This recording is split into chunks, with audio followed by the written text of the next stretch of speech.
Bapak Ibu yang dikasihi oleh Tuhan, hari ini kita mau belajar satu pelajaran dari ICCDP, Individual Christian Character Development Plan. Dan di sesi ini kita mau ada dua segmen. Segmen yang pertama adalah Service the King, bagaimana seharusnya sikap kita ketika kita melayani Yesus yang adalah Raja. Dan di segmen yang kedua, kita akan belajar bagaimana kita melayani dengan integritas.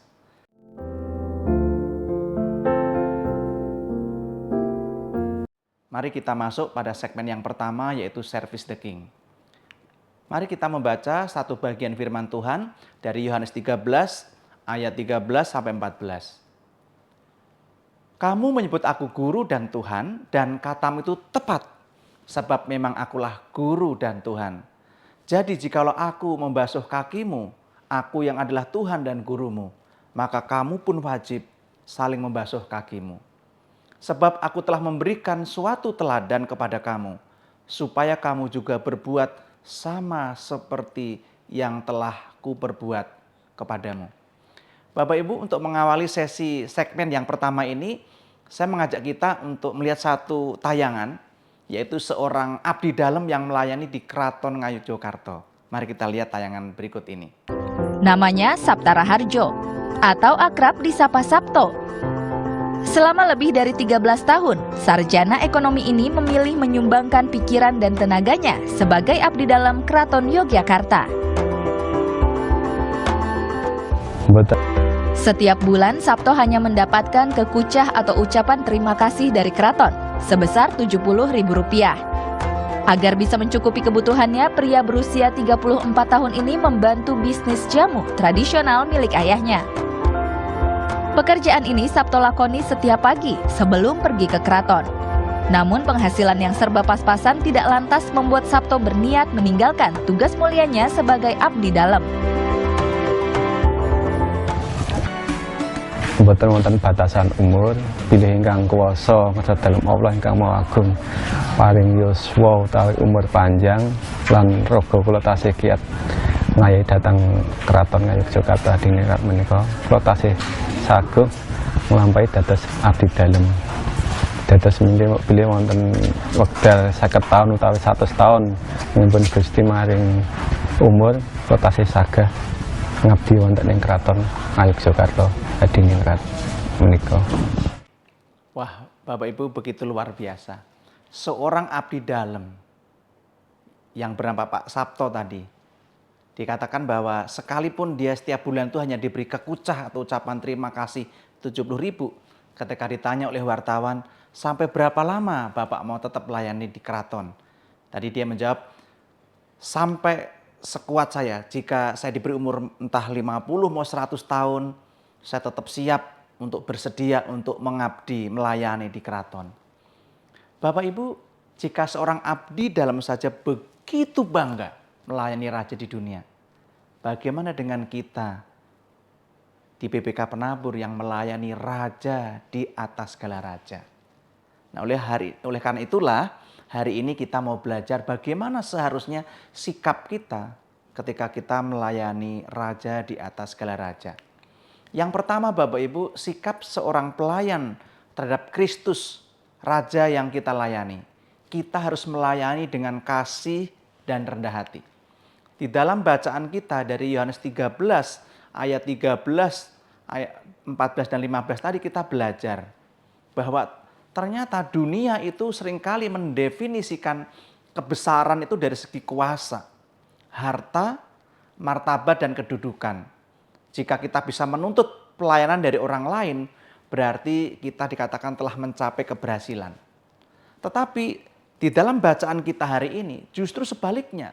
Tuhan Yesus itu mengukur kebesaran seseorang itu dari segi pelayanan, bukan status. Allah menentukan kebesaran diri kita berdasarkan banyaknya orang yang kita layani, bukan berdasarkan banyaknya orang yang melayani kita. Perspektifnya berbeda, Bapak Ibu. Mari kita lihat gambar berikut ini, Bapak Ibu. Kira-kira apa yang salah dari gambar ini? Coba Bapak Ibu perhatikan, apa yang salah dari gambar ini? Benar, Bapak Ibu. Harusnya bukan Yesus yang ada di bawah. bukan Yesus yang mencuci kaki murid-muridnya. Harusnya para muridlah yang mencuci kaki gurunya. Harusnya hambalah yang mencuci kaki tuannya. Tapi dalam bagian ini justru Yesus yang adalah guru dan Tuhan itu membasuh kaki murid-muridnya. Bapak Ibu, membasuh kaki itu adalah pekerjaan seorang hamba terhadap tuannya. Membasuh kaki di dalam tradisi Yahudi adalah pekerjaan murid terhadap gurunya. Bukan pekerjaan Yesus karena dia adalah Tuhan dan juga guru. Para murid tadi mengatakan, kamu menyebut aku guru dan Tuhan. Dan katamu itu tepat. Jadi secara teori Bapak Ibu ya, secara pemahaman nilai mereka 100. Tapi prakteknya 0 Bapak Ibu. Tetapi tidak ada seorang murid pun yang mau merendahkan diri untuk melakukan pembasuhan kaki tersebut. Semua menunggu dan tidak yang mau melakukan. Nanti kita lihat apa yang menjadi latar belakang sehingga para murid itu enggan untuk melakukan tugas yang seharusnya menjadi tanggung jawabnya. Sehingga seorang penafsir Alkitab Charles Swindoll dia mengatakan, ruangan itu dipenuhi dengan hati yang sombong dan kaki yang kotor. Sesuatu yang menarik adalah bahwa para murid-murid itu di dalam perjalanan itu mereka bertengkar tentang tahta, tentang siapa yang terbesar, bukan untuk sebuah handuk atau lap kaki yang untuk menjadi alat sarana untuk melayani. Di dalam Yohanes 13 ayat 4 dan 5 adalah terbelakang di sana dikatakan, lalu bangunlah Yesus, menanggalkan jubahnya, ia mengambil sehelakan lenan dan mengikatkannya pada pinggangnya. Kemudian ia menuangkan air ke dalam sebuah basi atau baskom dan lalu membasuh kaki murid-muridnya, lalu menyekanya dengan kain yang terikat pada pinggangnya itu. Bapak Ibu, tindakan mengikat pinggang dengan kain dan menggunakan untuk membasuh kaki itu merupakan sikap dari pelayanan seorang hamba. Pelayanan yang rendah hati. Penekanan bahwa Yesus yang adalah guru dan Tuhan itu dimaksudkan supaya tidak ada seorang pun yang merasa terlalu tinggi untuk meneladani apa yang Tuhan Yesus lakukan, yaitu melayani orang lain dengan kasih dan rendah hati. Setelah Yesus melakukan pembasuhan kaki itu, di dalam Yohanes 13 ayat 12 dikatakan, sesudah Yesus membasuh kaki mereka, Yesus kembali mengenakan pakaiannya dan kembali ke tempatnya, lalu ia berkata kepada para murid, mengertikah kamu apa yang telah kuperbuat kepadamu?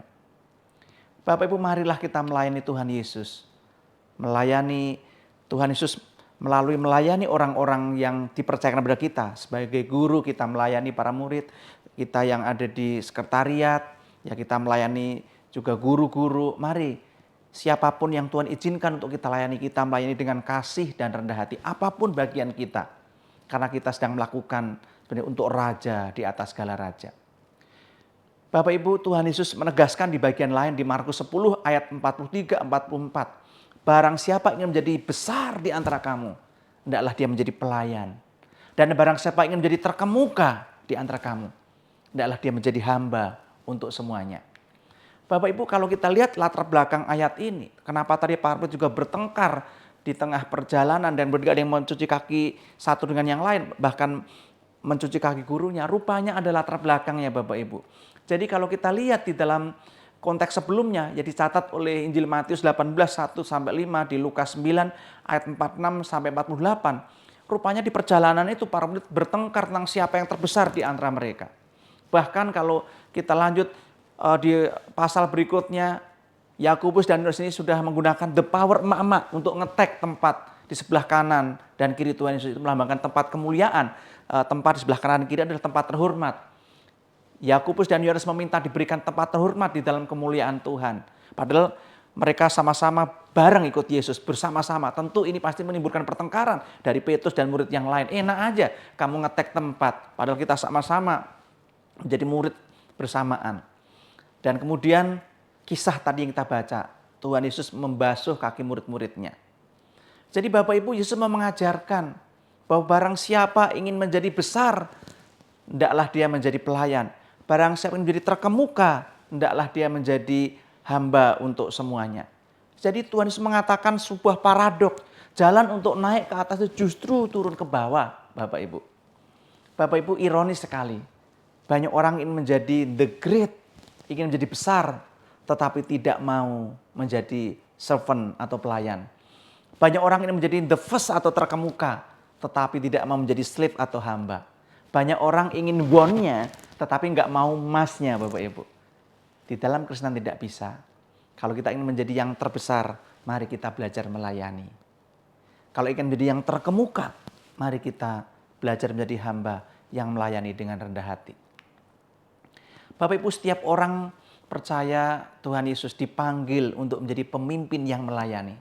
Kita semua dipanggil menjadi pemimpin yang melayani. Baik kita di sekolah, kita di gereja maupun di rumah. Servant leadership. Yang kedua Bapak Ibu, kalau tadi bagaimana sikap pelayan terhadap raja yang kita layani. Sekarang adalah kita akan belajar tentang bagaimana sikap seorang pelayan terhadap tugas atau tanggung jawab yang dipercayakan. Kita harus melakukan yang terbaik. Saya mengajak kita untuk memperhatikan firman Tuhan dari Yohanes 12 ayat 1 sampai 5. 6 hari sebelum Paskah, Yesus datang ke Betania. Di situ diadakan perjamuan untuk dia dan Marta melayani. Maka Maria mengambil setengah kati minyak narwastu murni yang mahal harganya, lalu meminyaki kaki Yesus. Tetapi Yudas Iskariot, seorang dari murid-murid Yesus yang akan segera menyerahkan dia, berkata, mengapa minyak narwastu murni ini tidak dijual saja 300 dinar? Bapak Ibu, setengah kati minyak narwastu murni itu memang sangat mahal harganya. Yaitu kalau dibuat dalam ukuran gram itu kurang lebih 327,45 gram. Jumlah yang sangat banyak untuk suatu pengurapan. Dan memang harganya tadi diperkirakan 300 dinar. Nah Bapak Ibu, 1 dinar pada zaman itu adalah upah pekerja harian dalam 1 hari.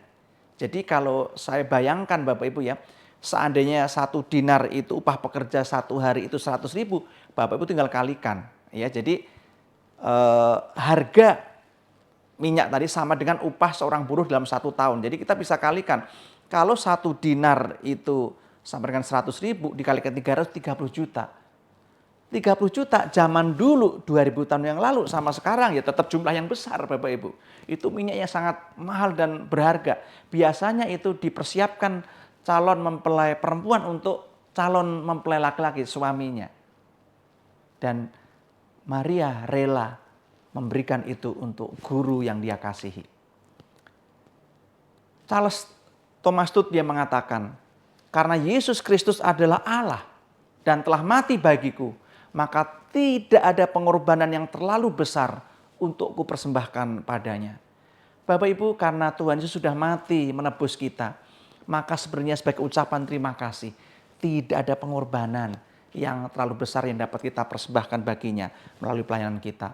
Semua yang kita lakukan itu merupakan wujud ungkapan syukur terima kasih kita kepada Tuhan. William Barclay mengatakan cinta itu bukan cinta kalau memperhitungkan biaya atau harganya. Cinta itu memberikan semua miliknya dan satu-satunya penyesalan adalah bahwa ia tidak mempunyai lebih banyak lagi untuk diberikan. Suatu pemberian tidak pernah betul-betul merupakan suatu pemberian kalau kita dapat mengusahakannya dengan mudah. Suatu pemberian betul-betul adalah suatu pemberian kalau ada pengorbanan di balik pemberian itu. Dan kalau kita memberi jauh lebih banyak dari kemampuan kita. Kapan terakhir kita memberi sampai merasa kehilangan? Yang terakhir Bapak Ibu, yang ketiga. Kita akan melihat bagaimana sikap seorang pelayan terhadap rekan kerja. Menghargai dan bekerja sama. Kita akan belajar dari pengalaman Paulus dan Apolos dalam pelayanan. 1 Korintus 3 ayat 6 sampai 9 dikatakan, aku menanam, Paulus maksudnya, Apolos menyiram, tetapi Allah yang memberi pertumbuhan. Karena itu yang penting bukanlah yang menanam atau yang menyiram, melainkan Allah yang memberi pertumbuhan. Baik yang menanam maupun yang menyiram adalah sama, dan masing-masing akan menerima upahnya sesuai dengan pekerjaannya sendiri. Ayat 9, karena kami adalah kawan sekerja Allah. Kamu adalah ladang Allah, bangunan Allah.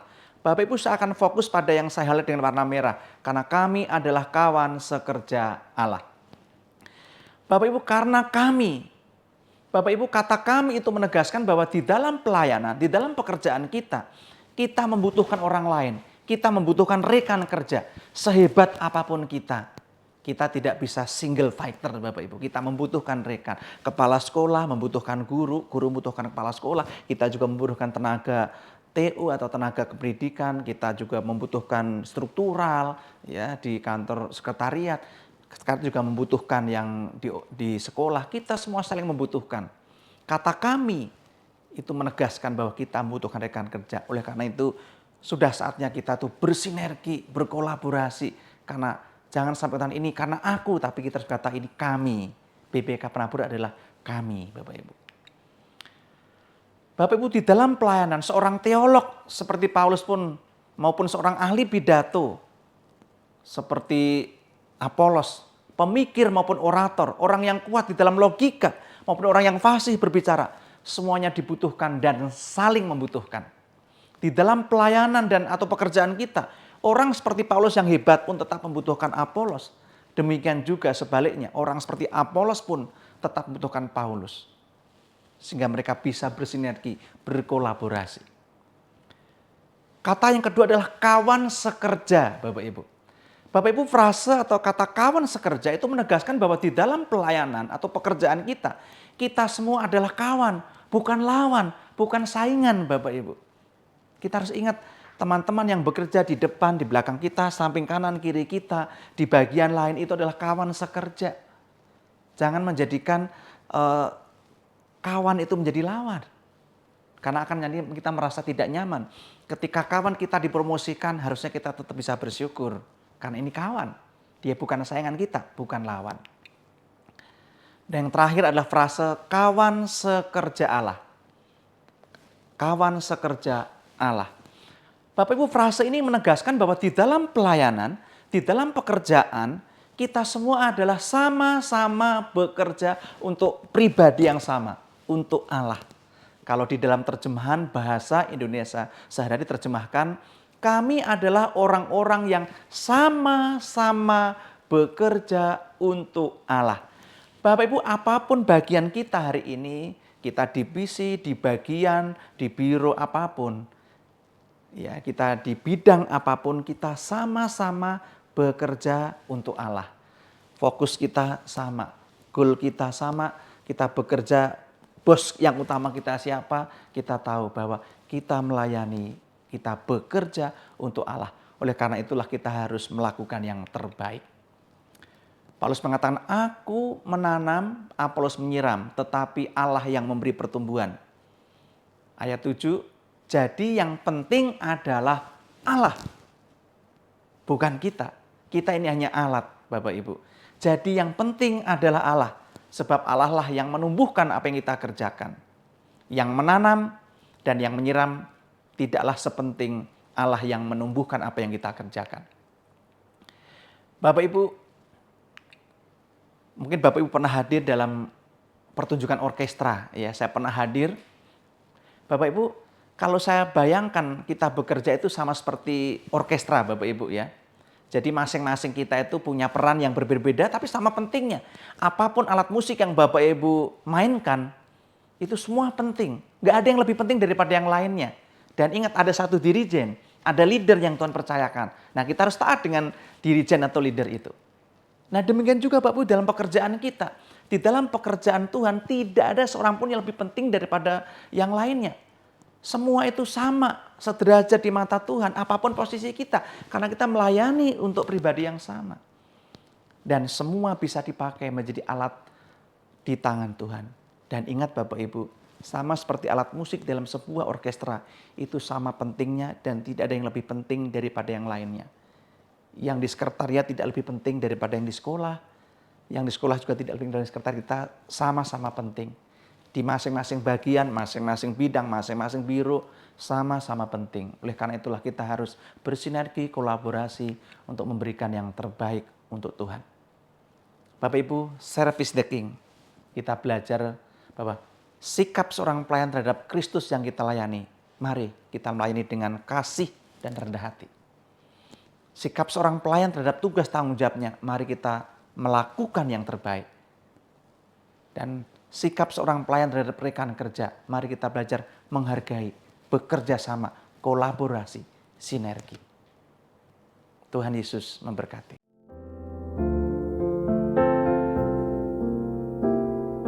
Ibu, mari kita masuk pada segmen yang kedua, yaitu kalau di segmen yang pertama kita udah belajar bagaimana sikap kita melayani Sang Raja, maka segmen yang kedua kita lanjutkan dengan bagaimana kita melayani dengan integritas.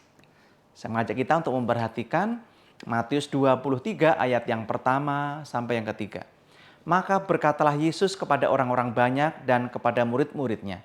Katanya, ahli-ahli Taurat dan orang-orang Farisi telah menduduki kursi Musa. Sebab itu turutilah dan lakukanlah segala sesuatu yang mereka ajarkan kepadamu, tetapi janganlah kamu turuti perbuatan mereka. Karena mereka mengajarkannya, tetapi tidak melakukannya. Nah, Bapak Ibu, berbicara integritas, saya ingin berkisah. Mungkin ini tokoh-tokoh sepak bola yang kalau generasi milenial mungkin udah nggak kenal ya Bapak Ibu ya. Nah, saya mau cerita, tapi mungkin ada kisahnya bisa kita simak ya, menarik ini ya. Jadi Bapak Ibu, pada Piala Dunia tahun 1986, itu ini adalah tokoh sepak bola yang terkenal pada masa itu ya. Ada Maradona, ada Pele dan Platini. Ya, MPP ini mereka berfoto bersama.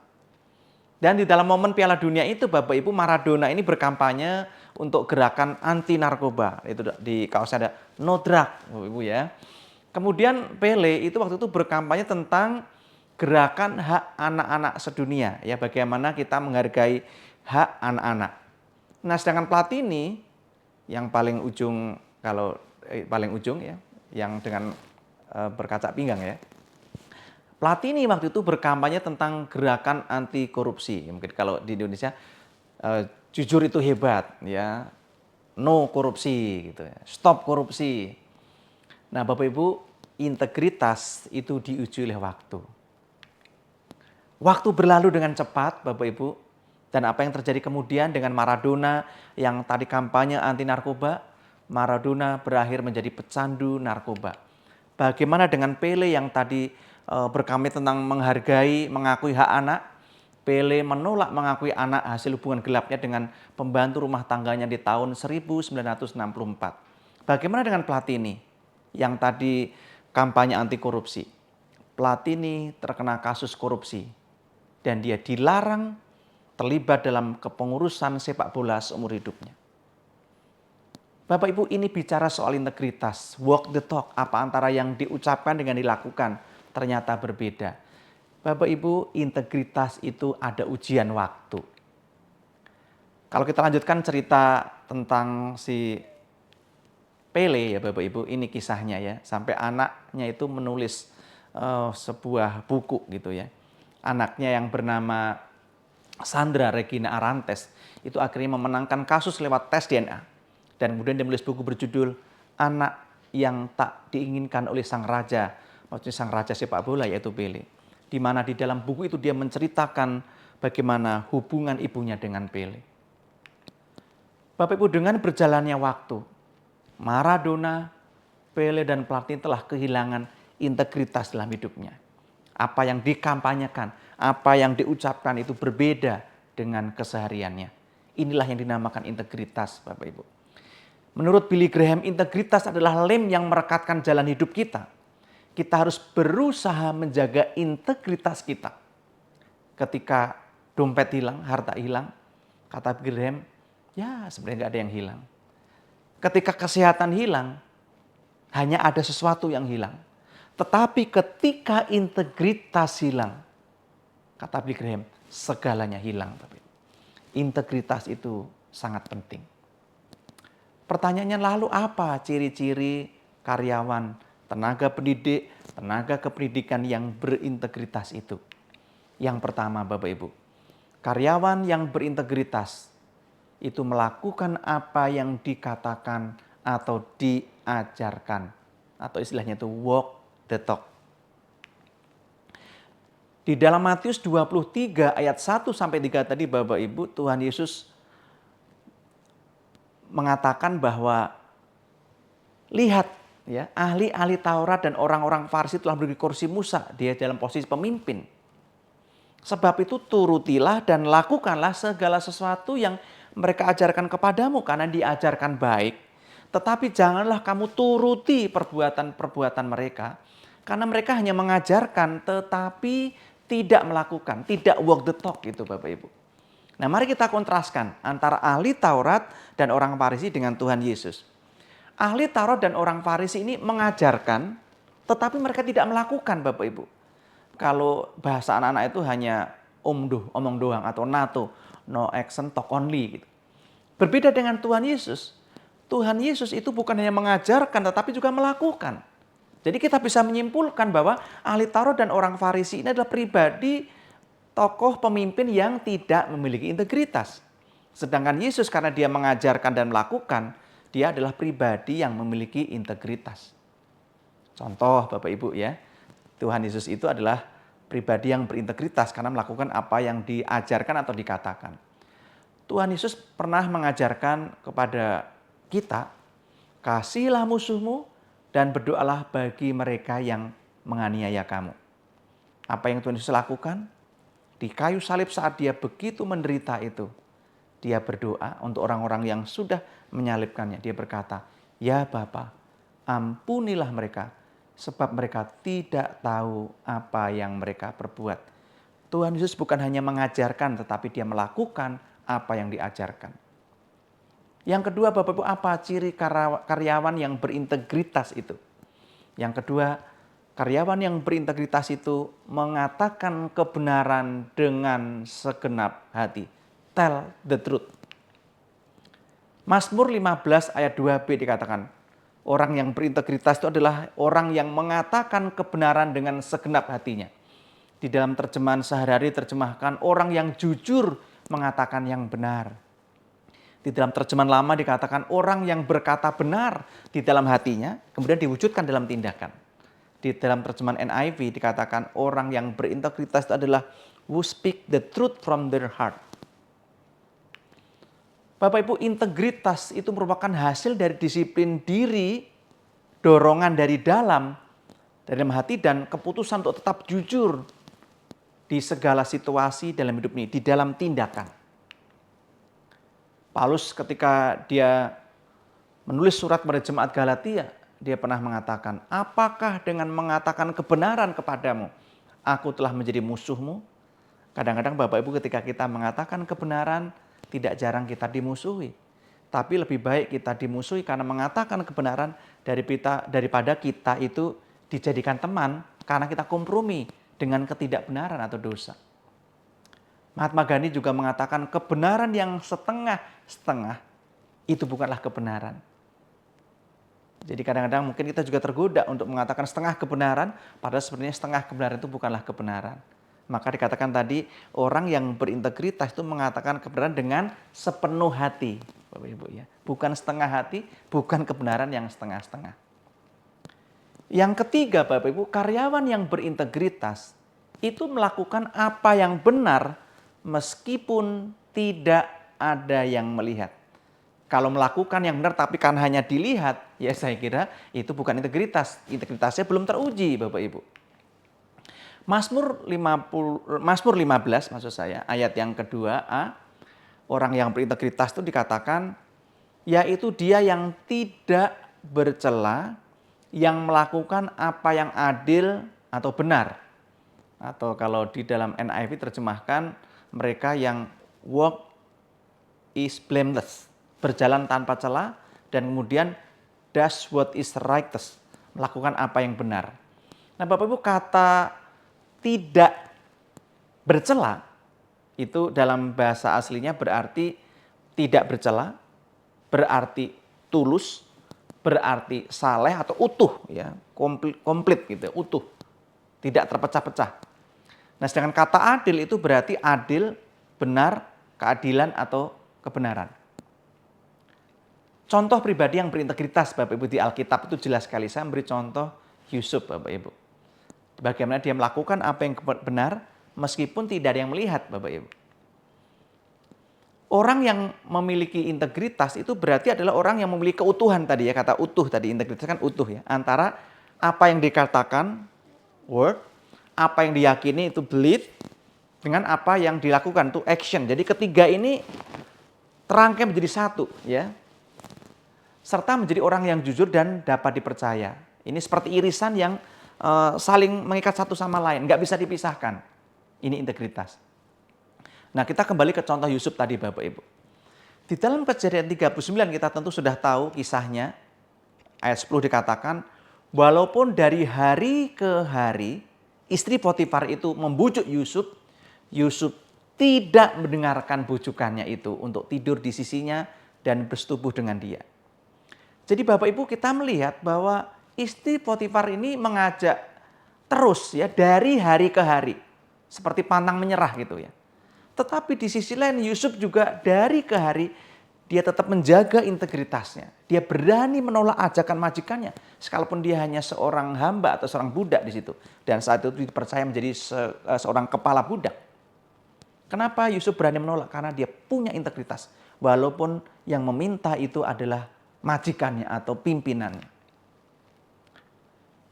Dan kalau kita lanjutkan di ayat 11 Bapak Ibu.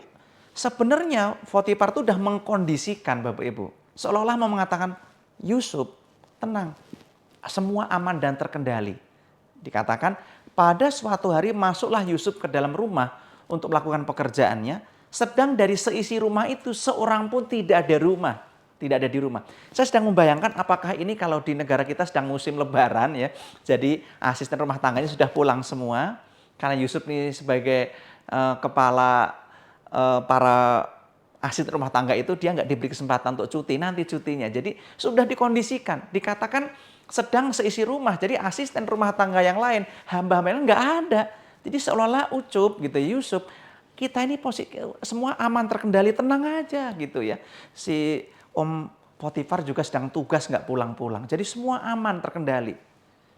Tetapi sekalipun tidak ada yang melihat, mereka hanya berdua. Tapi Yusuf percaya ada Allah yang melihat.